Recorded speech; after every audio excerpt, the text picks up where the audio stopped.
Unlike AOL, Women for Women, chat rooms in the 90s, you may feel a little left out here. This piece is called When I Was 14, I Was Closer to Fine. I think you know where I'm going with this.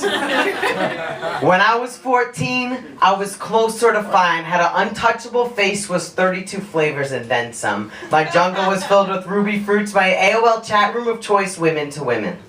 The Indigo Girls were the first gay people I knew. They helped to make the well less lonely. At an Ani show in Miami, the AC broke and it got so hot that women tore off their shirts and bras and went topless.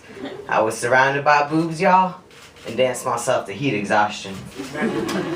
I was inconsolable when Angel died. I cried myself to sleep and dreamt of her scooping me up in a pickle tub and saving me. Once a week, I'd practice my 911 speech. I don't want to die, I'd say. I just want some sleep. Wake me up before the darkness consumes me. Once a day, I'd dream of running away. I was a cry for help, the most textbook of ways. Every year, I felt every one of those 525,600 minutes. My favorite mixtape had a Sark quote on it. So I get winning. I was uncool way before it was hip. If I could speak to that old me now, y'all, I'd remain silent.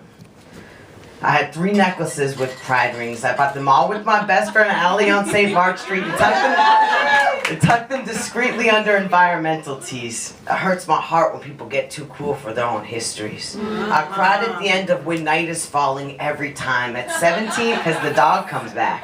At 17, I'm not killing it, I'm just making it better for you. At 17, Kat Parton kissed me. She looked just like Jenny Shimizu and had a lip piercing and thought I was beautiful for all the reasons I knew I was ugly. And I sang, I kissed a girl, until my voice ran hoarse and my parents stopped being surprised I was smiling. I believed in, this is a spoiler alert, I believed in the tooth fairy till I was nearly in middle school. A year later, I'd be giving hand jobs and smoking shitty weed in Taco Bell parking lots. I bought a top hat and toyed with the idea of going goth. I loved Nirvana, but couldn't come as I was. I smelled like Teen Spirit and Bath and Body Freesia. Which you can smell now, and it smells exactly the same. I'll take you right back.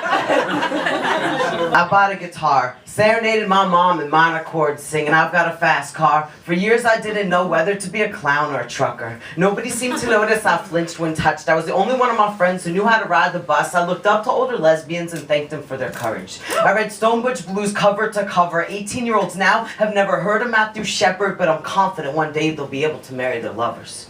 See, it saddens me when my own community fights against gay marriage legality, forgetting the most radical acts have been fought in the names of equality. We spend too much time fighting each other. Let's try solidarity. I don't know if I'll ever get married, but I've already planned the entire ceremony. There'll be a barbershop quartet. Leading us out to the hit tunes of Doris Day. My parents stopped fantasizing my wedding by the time I hit puberty. We're all weird kids. At 14, my parents went out of town and I took clippers to my scalp. I ate a whole pizza and puked most of it out. For years, my fingers wandered past the ridges of my hard palate. At 13, my aunt got me a subscription to Sassy magazine before it sucked. It was awesome. Lots of stories of bisexuality.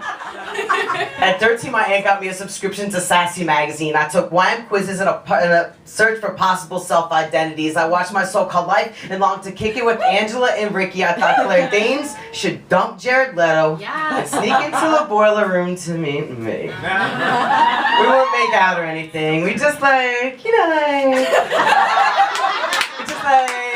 talk about our budding identities.